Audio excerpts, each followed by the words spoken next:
Humans cannot fly. That's a fact. It's reality. That reality is based on stubborn laws like gravitational attraction that we cannot change.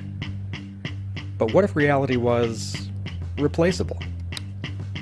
What if we could use something Jim Henson called ridiculous optimism to look for new ways to implement those laws so that instead of stopping us, they actually propel us to a new reality? Could we fly? I don't know. But Douglas Adams said that for flying, the knack is learning to throw yourself at the ground and miss. Carpe diem, my friends. A few hours earlier. I'm free from go down. Where can we fall off? I'm free. Oh, yeah. What can do about you? Want to build a zip line? Yep. Okay, let's go. Okay, so truth time. No, you can't watch this video and build a 200-foot zip line and not kill yourself. It's a little trickier than that. I've been building zip lines for 40 years now. Yeah, I started when I was 7. Do the math. This video is not actually a how-to, because there's no way I could fit 40 years of information into a 10-minute YouTube video. And there's no way you could watch a 10-minute YouTube video and know how to keep yourself safe on something that's extreme. So think of this video as common sense tips. Think of it as a few helpful tips that as you're building smaller, safer zip lines, you can turn back to this and review some helpful things that might keep you from getting very badly injured. And I have been injured on zip lines before. It's nothing to mess around with. I have a lot of fun making these videos, but in reality, I want to be safe. I want anybody watching to be safe. So here's a few things to consider when you're setting this thing up.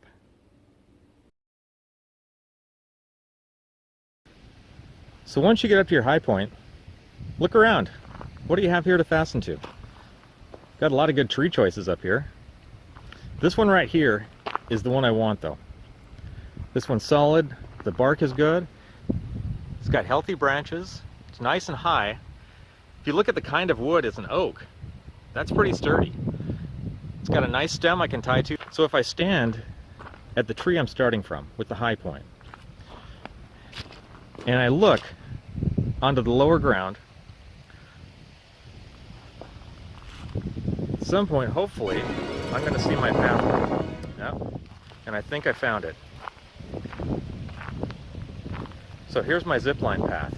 The rope I've got is 200 feet long.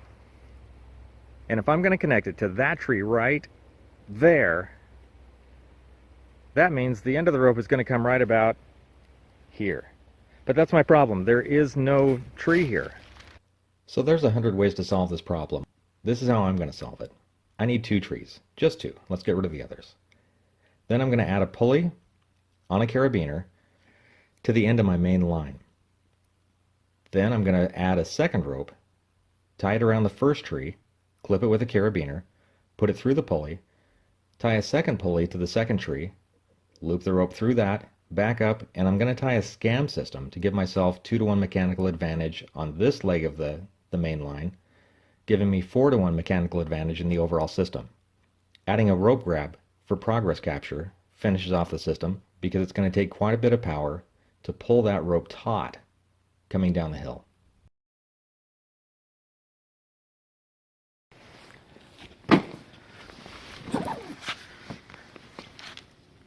Get a serious rope. If you don't buy a decent rope, it will break and you will die. Would you know my name if I saw you in heaven? Don't go to the hardware store. The hardware store isn't going to have this kind of rope. Go to an arborist supply store. Look it up. Use Google. The difference is you're going to pay about $1 a foot for a good rope, but when you get it, it's going to be rated in thousands of pounds, not hundreds of pounds. For life support, a rope should be rated at least 5,000 pounds or 23 kN. Also, these ropes are a lot less stretchy. Those hardware store ropes, it's going to stretch right down to the ground. These ropes aren't. These are solid. The first zip line I built when I was 8, we pulled a rusty metal seat off of the swing set and slid down on that. But that was back in the 1970s, when it was a lot more dangerous just riding my dinosaur to school every day. Here's something I got off Amazon. It's a harness. It works. It's rated at 5,000 pounds. All of the equipment you hook up doesn't have to be expensive. Buy something that's at least going to keep you alive and going to keep you safe. Here's a figure 8 with wings, rated at 40 kilonewtons. That's a lot of weight. That's safe. Here's the trolley I'm going to be using. This one happens to be made by Petzl. It's rated at 24 kN. Anything above 23 is safe for life support, as long as you use it appropriately. If you're going to do something like this, you need to at least spend the minimum to keep yourself alive. If you're going to tie off to a tree, you don't want to tie off to this tree. It's too small. So you find a nice big tree like this. You're about to side load this tree with a rope and then put a lot of weight on it. So how can you tell if this tree is going to hold for you or if it's going to drop you on the ground? First thing to look at, is it alive? Do you have branches up there? Did it put out leaves this year? Is it still green? A lot of times you can see in trees, for instance this tree over here, a lot of dead branches sticking out. That's not safe. That tree is either dead or dying. Watch out for branches or codominant stems that have bark inclusion. That means the bark has grown down into the crack and it's weakened the joint. And if you tie to this branch, it might break off. There is no inclusion here. Fake news. If you're a tree and you're in danger, branches are expendable. If there's a storm that comes through, it's much more likely to break the branches off than to break off the trunk. So don't put stress on the branches. The tree might just hand it off to you, and you don't want that. You'll wind up dead.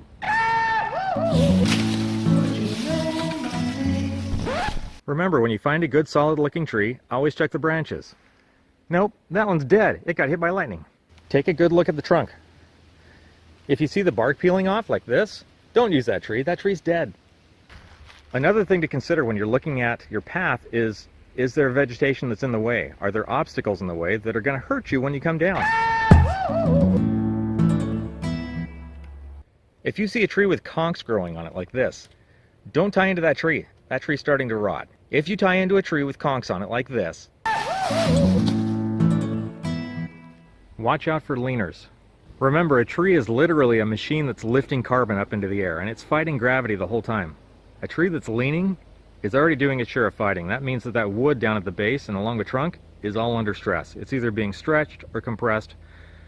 You got to be really careful putting an extra load on a tree like that. If you're going to, at least help it out and put the load against gravity so you're pulling away from the lean and not towards it. Would you know my name? So at the top end of the zip line, I need a few extra feet on the rope. I want to make this as long as I possibly can. I've got 200 feet of rope, and I need to go about 210 feet with it. So I'm starting off with a tow strap up here. This thing's rated at about 12,000 pounds, a little over 45 kilonewtons. Nice and strong. I've got that coming down, hooked to a good strong locking carabiner, hooked to my climbing rope. Everything rated over 5,000 pounds. You'll notice up at the top I also installed a carabiner for retrieval so I can get that thing back down without climbing up again.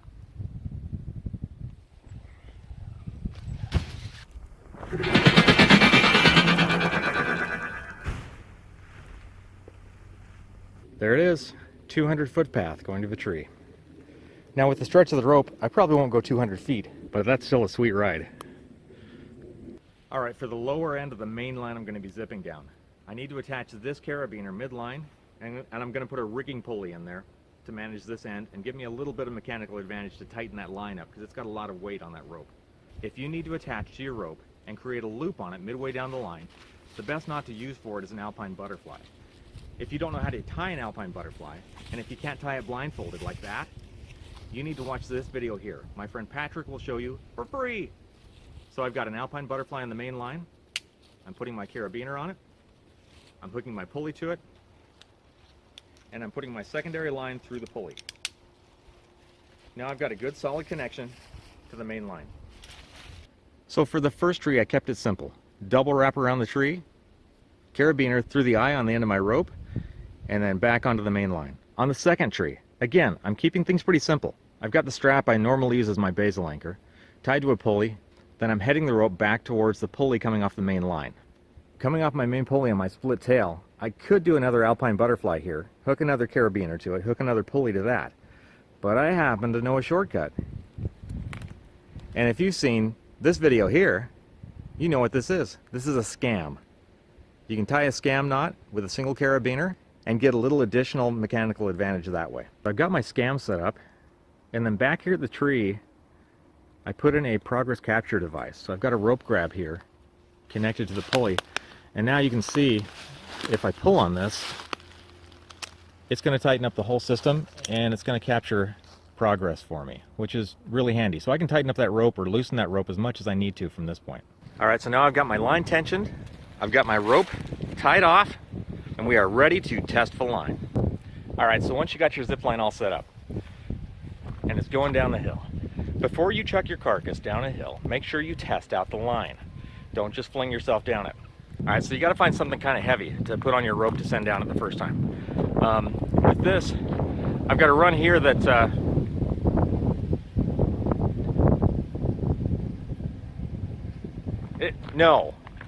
okay, first of all, never put a dog on a zip line, okay? What is wrong with you people? All right, Maggie, it's okay. All right, so you need to find something to send down the zip line though. Now remember the plan. Hold on tight. Go that way, fast. And if you see a tree, turn. Ready? Go. You did it. Good job. How was that? Cute kid, but don't get distracted. We're talking about testing a zip line here. Stay focused, people. Okay, ready? Here we go. Here goes.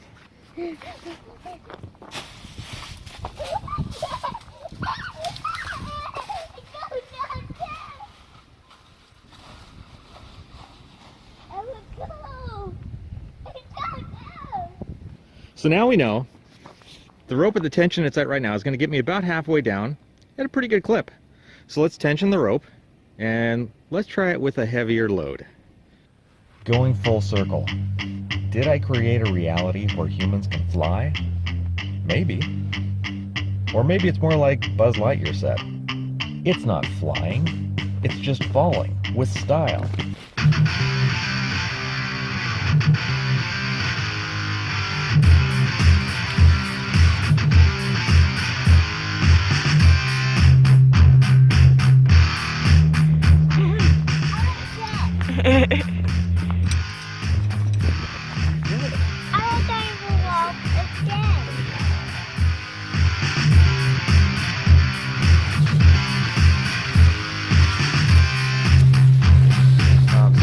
Something that's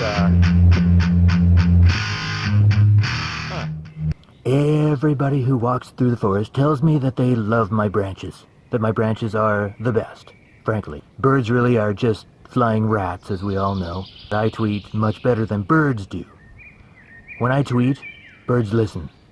One time, a bird tried to tweet back at me, so I blocked it. I blocked it with my branches, my perfect, oversized, wonderful branches.